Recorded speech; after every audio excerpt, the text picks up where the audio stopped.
हूं आपके साथ अंकिता पाल। ब्रीडिंग की शुरुआत करते हैं। मैनपुरी सांसद और सपा प्रमुख अखिलेश यादव की पत्नी डिंपल यादव निवाड़ी जिले की धार्मिक और पर्यटन नगरी ओरछा पहुंची। आपको बता दें कि जहां उन्होंने राम राजा सरकार के दर्शन भी किए और साथ ही आपको बता दें कि उनका आशीर्वाद भी लिया। इस अवसर पर डिंपल यादव ने कहा कि राम राजा सरकार के दर्शन करने आए हैं और इस बार समाजवादी पार्टी पूरी मजबूती से मध्य प्रदेश में चुनाव लड़ रही है और इस बार समाजवादी पार्टी बहुत अच्छा प्रदर्शन भी कर रही है और हम इस बार सभी सीटें जीत रहे हैं।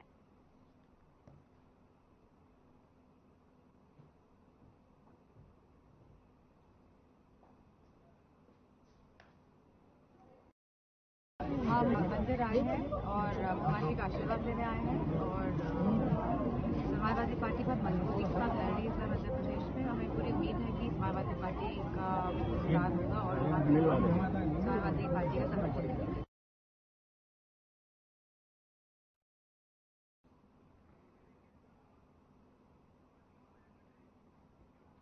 विधानसभा नीमच 229 एक महत्वपूर्ण विधानसभा मानी जाती है। आपको बता दें कि जिसमें काफी समय से बीजेपी का कब्जा है और यहां से बीजेपी ने दिलीप सिंह परिहार को अधिकृत प्रत्याशी बनाया और बीजेपी को विश्वास भी है कि जनता फिर से दिलीप परिहार को आशीर्वाद देगी और ये विधानसभा नीमच में फिर से बीजेपी अपना परचम लहराएगी। हमारी संवाददाता पूजा ने बीजेपी प्रत्याशी से उनके विधानसभा नीमच के जीरन क्षेत्र में जनसंपर्क के दौरान बात की और कहा कि दिलीप बापू ने कैसे होगी जीत तय, क्या दिया जा रहा है जीत का मंत्र, सुनिए आप। आप देख रहे हैं आर्यन टीवी में हूं आपके साथ पूजा पंचोली। हम पहुंचे नीमच विधानसभा में। एमपी का महासंग्राम शुरू हो चुका है। 17 तारीख को युद्ध फाइनल होना है।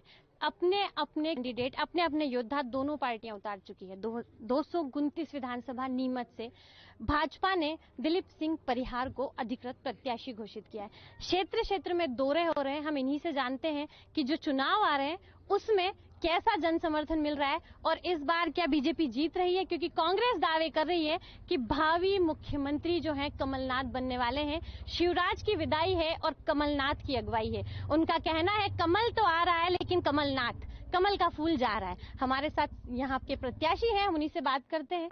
नमस्कार सर। पूजा जी नमस्कार। गांव गांव सर्वे हो रहा है, घूम रहे हैं सर आप, जन समर्थन कैसा मिल रहा है? बच्चों का सपोर्ट, बड़ों का आशीर्वाद, प्यार कैसा रह रहा है? बच्चों का नहीं, आज हम तो भारतीय जनता पार्टी के उम्मीदवार हैं और भारतीय जनता पार्टी की सरकार ने जो काम किए हैं उन कामों को लेकर जनता तो उत्सुक है और वो 17 तारीख का इंतजार कर रही है कि इंतजार में कमल वाला बटन दबाएं और भारतीय जनता पार्टी के विधायक को जिताकर यहां से भेजें। ऐसे ही वातावरण सब दूर है। सब दूर से विधायक जीत जाएंगे और भारतीय जनता पार्टी का मुख्यमंत्री जी बनेंगे। निश्चित ही विकास कांग्रेस का कहने से कुछ नहीं होता है, क्योंकि कांग्रेस को विकास नजर नहीं आता है। नीमच में मेडिकल कॉलेज बनता है तो उनको नजर नहीं आता है। वो कहते हैं कमलनाथ जी ने नहीं, कमलनाथ जी के वहाँ भी मुख्यमंत्री जी शिवराज जी मंजूर कर रहे हैं, तो कहने से फर्क पड़ता है। हमने जमीन दिलवाई, हमने मेडिकल कॉलेज मंजूर कराया, हमारे सांसद, हमारे प्रधानमंत्री जी, हमारे मुख्यमंत्री जी वो भूमि पूजन कर रहे हैं और वो कह रहे हैं हमने कराया। तो अब ये पब्लिक है जो सब जानती है। आज जीरन का जैसे आज महाविद्यालय हमने भूमि पूजन कराया, हमने उसका लोकार्पण किया। आज बेटा बेटी यहाँ पढ़ रहे हैं वनांचल के, एक बड़ी उपलब्धि मिली है। अब नीमच में पायलट सेंटर हमने चालू कराया, कांग्रेस को विकास नजर नहीं आएगा। औद्योगिक क्षेत्र में हमने उद्योग चालू कराया, लोगों को रोजगार मिला तो उनको नजर नहीं आएगा। भादवा माता का कॉरिडोर बन रहा है, जैसा महाकाल का कॉरिडोर है, 50 करोड़ रुपए का मुख्यमंत्री जी नरेंद्र सिंह जी तोमर स्वयं भूमि पूजन करके गए। दानदाता और सरकार के सहयोग से काम तीव्र गति से चल रहा है, कांग्रेस को नजर नहीं आएगा। तो विकास तो मुंह से बोलता है। नीमच से मनासा सड़क बनी है तो बनी है, नीमच सांदे से जीरन सड़क बनी है तो अच्छी बनी है। नीमच की सारी सड़कें बनी है तो कहीं दो एक रह गई होगी, तो उन 2 सड़कों को लेकर 50-60 साल तक कांग्रेस रही, एक ठेकले ही नहीं लगाए उनने। यहाँ नशेड़ी बैल बोल रहे थे, उनको शर्म आना था, मतलब उनने ठेकले भी नहीं लगाए। 16 महीने के कार्यकाल में एक ईंट भी लगी हो तो आप ढूंढ के बता देना। 18 महीने का कार्यकाल रहा, उसके वो गीत गाते हैं, वचन पत्र भी लाए हैं और कहना है कि जो वचन पत्र हम लाए हैं उसके हिसाब से इस बार जो जीत है वो कांग्रेस की तय है। अभी भी कह रहे हैं वो तो वचन पत्र उनके झूठे हैं। वचन जो होता है ना वो दिया जाता है तो पूरा किया जाता है। हमारे यहाँ ये है कि रघुकुल रीत सदा चली आई, प्राण जाए पर वचन नहीं जाए। पर उनके तो प्राण क्या, उनकी सत्ता चली गई तो भी उनके वचन पूरे नहीं किए उन्होंने। ज्योतिरादित्य सिंधिया जी ने उनसे यही कहा था कि माननीय कमलनाथ जी, आपने जो वचन दिया उसको पूरा कर दो, तो उनने नहीं मानी। ज्योतिरादित्य सिंधिया जी ने भारतीय जनता पार्टी के साथ मिले, जनता की अदालत में गए, जनता ने उनके विधायकों को चुना और चौथी बार मुख्यमंत्री शिवराज सिंह चौहान बने। जब उनने तो किसान को ओवरड्यू मतलब चोर घोषित करवा दिया, बेईमान घोषित करवा दिया, मुख्यमंत्री जी ने उनका ब्याज जमा करा के साहूकार बनाने का काम किया। क्या क्या विकास के वादे, क्या मुद्दे लेकर बापू आज आए हैं जनता के बीच, जिससे जनता वापस बापू को दिल में बसा ले और फिर से राज तिलक की तैयारी नीमच विधानसभा में दिलीप सिंह परिहार पे मोहर लगा दे। नीमच और जीनन में खेल मैदान बच्चों के लिए दोनों आवश्यक है। दोनों जगह स्टेडियम बनाने का मेरा मुख्य उद्देश्य है और बच्चों के लिए खेल मैदान बनाएंगे। जो भी और कमियां हैं उन कमियों को दूर करेंगे। अगर जीरन में कोई बाईपास की आवश्यकता पड़ेगी तो बाईपास बनाएंगे। नीमच में आप देखो, अभी हमने गांधी सागर का पानी नीमच जिले में ला रहे हैं हम, अब उसमें सिंचाई का पानी भी आएगा। तो 3200 करोड़ की योजना मुख्यमंत्री जी अभी घोषणा करके गए थे और वो प्रारंभ हो रही है। तो कहीं न कहीं किसान के खेत में यदि पानी पहुंच जाएगा तो किसान प्रसन्न होगा। जो गांधी सागर बांध है उसका पानी कोटा, झालावाड़ और चंबल तक जाता था, वो पानी अब मालवा के किसानों के खेतों में आएगा तो किसान 3 फसल लेगा, समृद्ध बनेगा। देश के प्रधानमंत्री जी लघु किसान को 6,000 रुपए दे रहे हैं, मुख्यमंत्री जी 6,000 रुपए दे रहे हैं, 12,000 रुपए उनको दे रहे हैं, लाडली बहना को 1250 रुपए मिल रहे हैं। तो ये सब लोग उत्सुक है।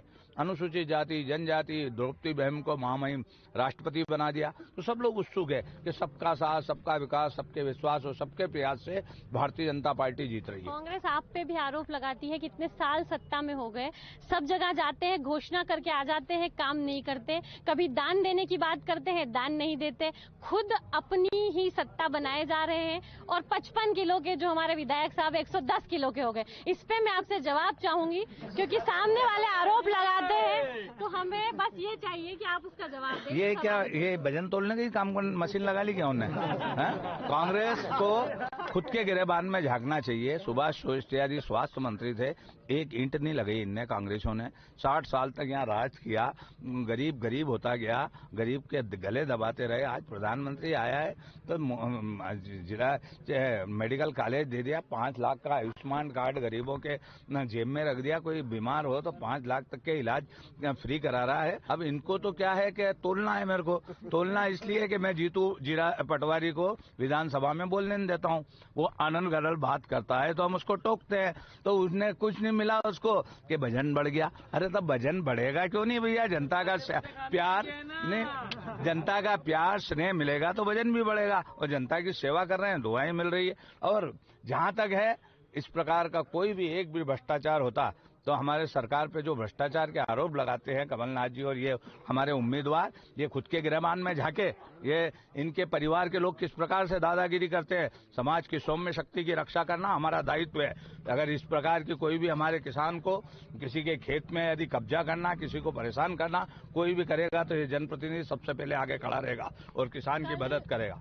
कल प्रधानमंत्री मोदी जी का दौरा नीमच विधानसभा में, एक बड़ी उपलब्धि, कैसा उसके बाद रिस्पांस मिला? वहां कैसी जनता में कितना उत्साह देखा गया? और उसके बाद आप आज जो जनसंपर्क पे निकले, उसके बाद कितना पॉजिटिविटी और ज्यादा मिली लोगों का और स्नेह और प्यार? विश्व के सबसे बड़े लोकप्रिय नेता है नरेंद्र मोदी जी, और प्रधानमंत्री एक व्यक्ति जो पहली बार बनने के बाद नीमच की धरती पर आए तो जनता ने पलक पाँव बिछाकर उनका स्वागत किया। नीमच विधानसभा के दक्षिण मंडल में वो आए थे और जब दक्षिण मंडल पूरा उलट के गया और पूरी नीमच विधानसभा और सब संसदीय क्षेत्र से जब जनता आई तो वहां का मैदान छोटा पड़ गया। और जब नरेंद्र मोदी जी ने जो पाठे दिया, हमको भाषण दिया, उस भाषण को लेकर हम जा रहे हैं। उनने हमसे कहा था कि सबने कहा हम जीतेंगे, नहीं, उनने कहा पोलिंग बूथ पर जाओ, गांव-गांव जाओ, घर घर जाओ और मेरी तरफ से भी सबको प्रणाम बोलना। जो आए हैं तो आज तो हम उन सब जो वहां नहीं आए थे सभा में, उनको हम मोदी जी की तरफ से प्रणाम कहने आए थे, राम राम कहने आए थे। जब हमने लोगों से कहा कि मोदी जी ने आपको प्रणाम भेजा है तो लोगों के चेहरे खिल गए।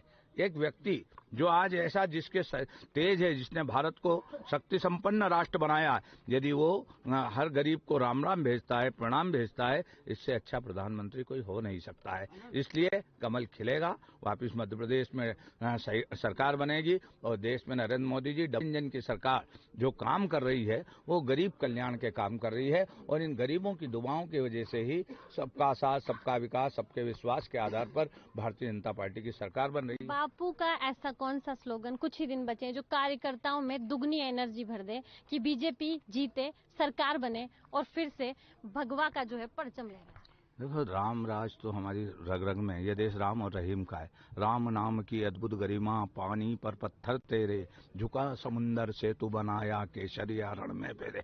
यह देश है और इस देश में इनने राम को काल्पनिक बताया था, इसलिए ऊर्जा तो वैसे ही हनुमान जैसी सब में आ रही है, क्योंकि राम का मंदिर दिग्विजय सिंह जी कहते थे, कमलनाथ जी कहते हैं, राहुल बाबा कहते हैं कि राम तो काल्पनिक थे और ये तारीख भी नहीं बताएंगे, चंदा भी खा जाएंगे। हमने 5 अगस्त के दिन देश के प्रधानमंत्री जी ने न्यायालय के आदेश से भूमि पूजन किया और अब हम कह रहे हैं कि जनवरी में उसका लोकार्पण कर रहे हैं। हमने चंदा भी नहीं खाया और हमने मंदिर भी बनाया। तो हमारा ये जो ऊर्जा है, ये इन कार्यकर्ताओं में पवन पुत्र हनुमान जैसी ऊर्जा है और ये बिल्कुल तेज गति से भागने वाला युवा जो वायु के समान तेज दौड़ेगा, घर घर बा काका मौसी के वोट लिखलाएगा और कमल वाला बटन दबाएगा और हमें आशीर्वाद देगा। निश्चित ही आज लाडली बहना, जीवन की गाड़ी के 2 पहिए, आप भी बहना है कि एक भाई और एक महिला और एक पुरुष दोनों समान गति से चलेंगे तो ये मध्य प्रदेश भी स्वर्णिम बनेगा और देश भी स्वर्णिम बनेगा। और बहनें उतावली है क्योंकि बेटियों को लाडली बेटी बनाया है, बहनों की शादी कर रही है, बहनों को तीर्थ दर्शन यात्रा कर रही है,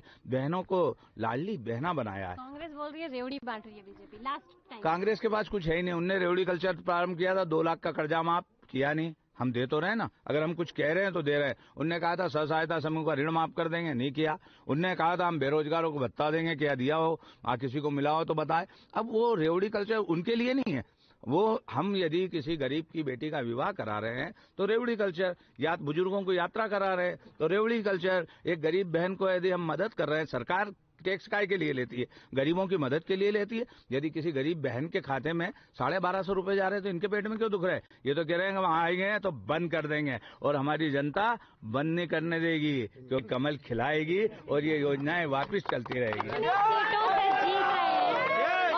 बीजेपी वापस सरकार बना रही है, ये आपका कहना है, भाजपा का कहना है। कितनी सीटों से जीत रही है इस बार? भारतीय जनता पार्टी अच्छी सीटें लेके आ रही है और जब अच्छी सीटें लेके आती है तो कांग्रेस कोने में सिमट कर रह जाती है। आपने देखा होगा उमा जी के समय भी यही हुआ था कि जो दिग्विजय सिंह जी बहुत पोमा रहे थे कि मुझे मैनेजमेंट का मास्टर हूं मैं, कि मैं वापस सरकार ला रहा हूं, तो उस समय ये क्या मद में आ गए थे। ये जनता तो मोमबत्ती में थी, अंधेरा था और ये लाल बत्ती में घूम रहे थे, तो जनता ने इनको सड़क पे लाया और उमा जी को मध्य प्रदेश की सरकार में बिठाया। अभी भी ये इसी प्रकार कमलनाथ जी मद में घूम रहे हैं, तो मद वालों का जनता नशा चूर चूर करती है। जो विनम्र रहता है, जो लोगों के पास में दुख सुख में खड़ा रहता है, उनको लोग जनता जिताती है और वही काम भारतीय जनता पार्टी के देव दुर्लभ कार्यकर्ता बूथ बूथ पर कर रहे हैं, इसलिए कमल खिलेगा।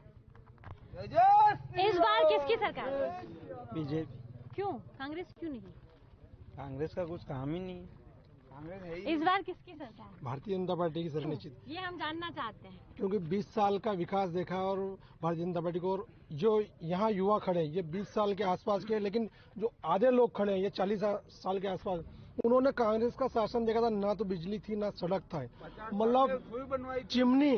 बीजेपी पे विश्वास है? बीजेपी पे पूरा विश्वास है। आपका काम होगा? होता है और होता रहेगा। इस बार किसकी सरकार? भाजपा सरकार। क्यों? क्योंकि कांग्रेस शासन में हम खेत पर जाते थे तो एक क्यारा नहीं पीता था, हमारे घर पर झगड़ा होती थी, हमारी पत्नी कहती तुम नींद निकाल दो, पर हम कहते कांग्रेस घर में लाइट नहीं आती। आज हम टाइम पर, आपने उन्हें समझाया नहीं कि कांग्रेस नहीं लाइट नहीं दे तो रही? हमने कांग्रेस को भगा दिया ना, समझा के भगा दिया कि आप कांग्रेस को नहीं लाना है, इसीलिए भारतीय जनता पार्टी आई। आज 5 मिनट लेट होती तो किसान बहुत गंभीर हो जाता है कि पहली बार ऐसा हुआ है कि 5 मिनट लेट हुई, क्योंकि इतना भारतीय जनता पार्टी को विश्वास है और भारतीय जनता पार्टी की पुनः सरकार बनी। इस बार किसकी सरकार? भारतीय जनता पार्टी की सरकार। क्यों? कांग्रेस क्यों नहीं? कांग्रेस क्यों नहीं? क्या कांग्रेस कभी नहीं, नेवर, जिसको इंग्लिश में शब्द कहते हैं नेवर, कांग्रेस कभी नहीं होगी। भारतीय जनता पार्टी ने सभी काम कर दिए, यहाँ पे कोई काम बाकी रहा नहीं है। और खुश हैं आप भाजपा के काम से? भाजपा के काम से खुश क्या? भाजपा के काम से तो बच्चा बच्चा खुश है। ऐसे कमल ही कमाल है, बाकी सब कमाल है। इस बार किसकी सरकार? भाजपा सरकार। क्यों? बस काम अच्छे भाजपा पे विश्वास है? है। आगे भी अगर भाजपा रहती है तो काम होंगे, बेरोजगारी खत्म होगी, सड़कें बनेंगी, जो भी चीजें चाहिए क्या मिलेगी? सड़कें तो सब बन गए हमारे यहाँ पे। हाँ, पक्का? Okay okay. मतलब बीजेपी के काम से खुश हैं? 101 मामा को ला रहे हैं? 101%। मामा को हाँ, ला रहे हैं? लाएंगे। अरे वो तो लाएंगे, अरे वो तो। ये थे हमारे साथ विधानसभा नीमच के प्रत्याशी दिलीप सिंह जी परिहार। उनके साथ ही जनता, जिनका कहना है कि मामा आ रहे हैं, कमलनाथ जी स्वप्न देख रहे हैं।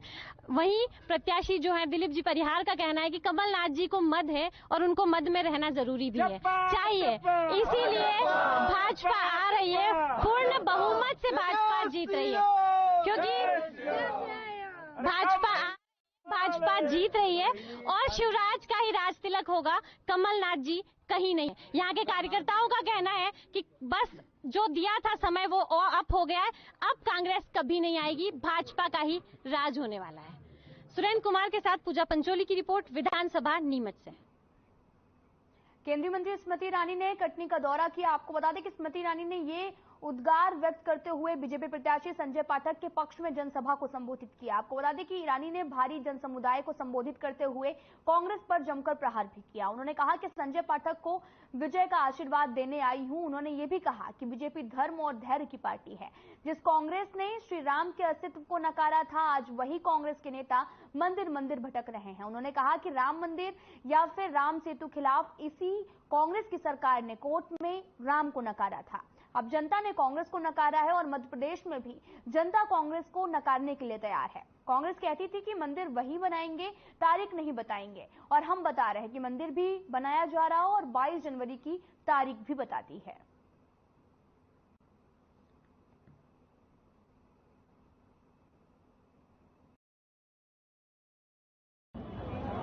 जब राम लल्ला विराजमान होंगे, भव्य राम मंदिर में प्राण प्रतिष्ठा होगी,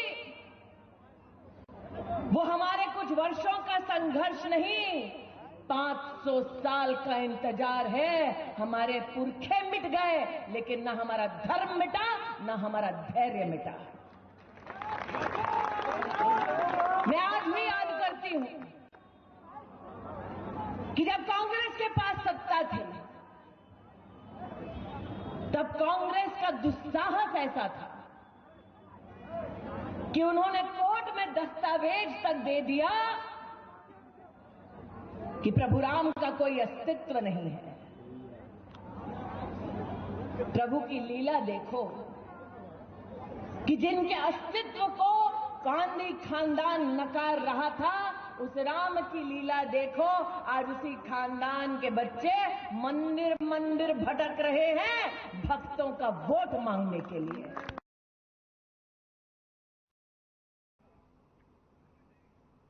रायसेन के सिलवानी विधानसभा बमहोरी में बीजेपी प्रत्याशी रामपाल सिंह के पक्ष में विशाल आम सभा का आयोजन हुआ, जिसमें केंद्रीय मंत्री प्रहलाद पटेल ने संबोधन दिया।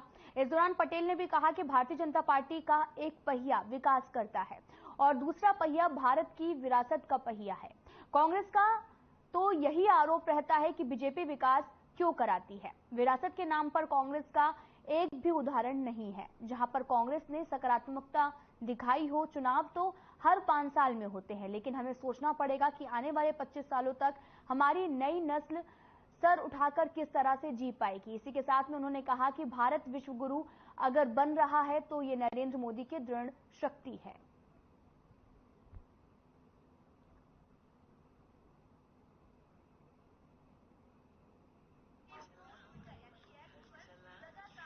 हमारे कदम दिनों दिन बढ़ते जाएंगे। हम उस दिन को देखना चाहते जब इस भारत की धरती पर मातृशक्ति सर्वोच्च स्थान पर प्रतिष्ठित हो जाए, तब तक हमारा काम बंद नहीं होगा। दूसरी बात मैं कहता हूं कि पाकिस्तान अधिकृत कश्मीर जब तक हमारे पास नहीं होगा, चीन की कब्जाई हुई जमीन जब तक हमारे पास नहीं होगी, तब तक हमारा काम बंद नहीं होगा। ये चुनाव तो हर 5 साल में आएंगे, लेकिन उसके बाद आपका और हमारा काम बंद नहीं हो सकता, चाहे मंच पर बैठे लोग हो, चाहे सामने बैठे लोग हो। ट्यूबवेल नहीं लगाने दे रहे थे, उखाड़ने का काम समझौता कांग्रेस ने किया था। उस समझौता को मिटा के उन गांव में पूरी सड़कें, बिजली, पानी हमने करवाया। ये भारतीय जनता पार्टी के आप सेवक हैं और हम लोग काम किया। गरीबों के मकान से लेके सब काम रोके थे। अब पूरे मकान, आवास, उज्ज्वला योजना, लाडली बहना योजना, इन योजनाओं का लाभ जनता को मिल रहा है।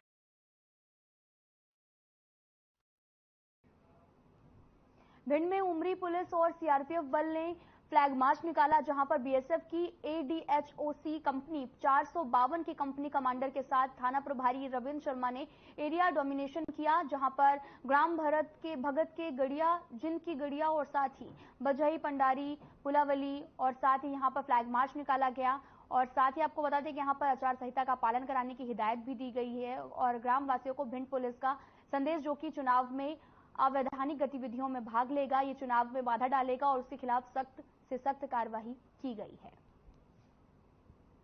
और आपको बता दें कि आदतन अपराधियों को लेकर भी जो चेकिंग है वो की जा रही है और असामाजिक तत्वों से सख्ती से निपटने का संदेश भी दिया जा रहा।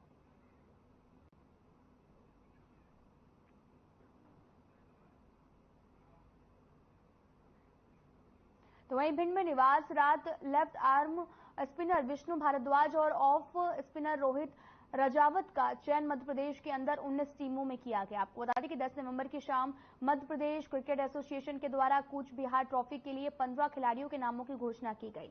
इनमें भिंड के 2 क्रिकेट खिलाड़ियों के नाम भी शामिल हैं। ये भिंड के लिए गौरव की बात है। और साथ ही आपको बता दें कि इन दोनों खिलाड़ियों पर प्रशिक्षण जिला स्तर पर प्रशिक्षक रविशेखर कटारे और संभाग स्तर पर चंबल डिवीजन क्रिकेट एसोसिएशन के प्रशिक्षक अतुल सिंह रजावत के द्वारा भी किया जा रहा है। Left arm spinner Vishnu Bharadwaj जिले के जाने माने वरिष्ठ पत्रकार गणेश भारद्वाज के पुत्र हैं। और आपको बता दें कि रोहित राजावत बिहड़ की जमेल हाल मीरा कॉलोनी में निवासरत जितेंद्र राजावत के पुत्र हैं। आपको बता दें कि विष्णु और रोहित ने क्रिकेट का प्रारंभिक प्रशिक्षण भिंड के प्रशिक्षक रविशेखर कटारे के द्वारा बीडीसीए के चौधरी दिलीप सिंह लॉ कॉलेज के मैदान पर प्राप्त किया। और आपको बता दें कि भिंड जिले के करीब आधा दर्जन खिलाड़ी इस ग्राम के कई आयु वर्ग के मध्य प्रदेश की टीम में सम्मिलित होकर खेल रहे हैं।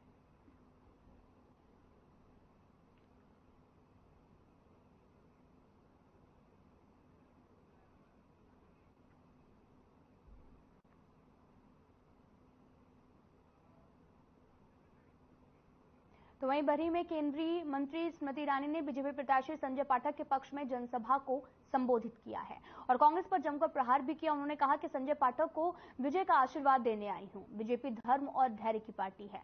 जिस कांग्रेस ने श्री राम के अस्तित्व को नकारा था, आज वही कांग्रेस के नेता मंदिर मंदिर भटक रहे हैं। उन्होंने कहा कि राम मंदिर या फिर राम सेतु के खिलाफ इसी तरह कांग्रेस की सरकार कोर्ट में राम को नकारा था। अब जनता ने कांग्रेस को नकारा है। अब मध्य प्रदेश में भी जनता कांग्रेस को नकारने के लिए तैयार है।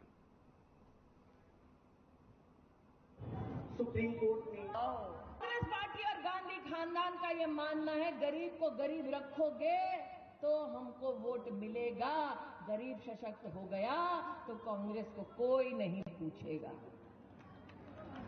इसलिए आज आप सबसे कहने आई हूं कि मेरा विश्वास है कि संजय भैया जीत रहे हैं, जीत की बधाई देने आई हूं। लेकिन आपके माध्यम से मध्य प्रदेश की माताओं बहनों को, भाइयों को कहने आई हूं कि कांग्रेस के झांसे में मत आना। उनकी राजनीति समाज को बांटने, गरीब को प्रताड़ित करने की राजनीति है। फिलहाल इस बुलेटिन में इतना ही। नमस्कार।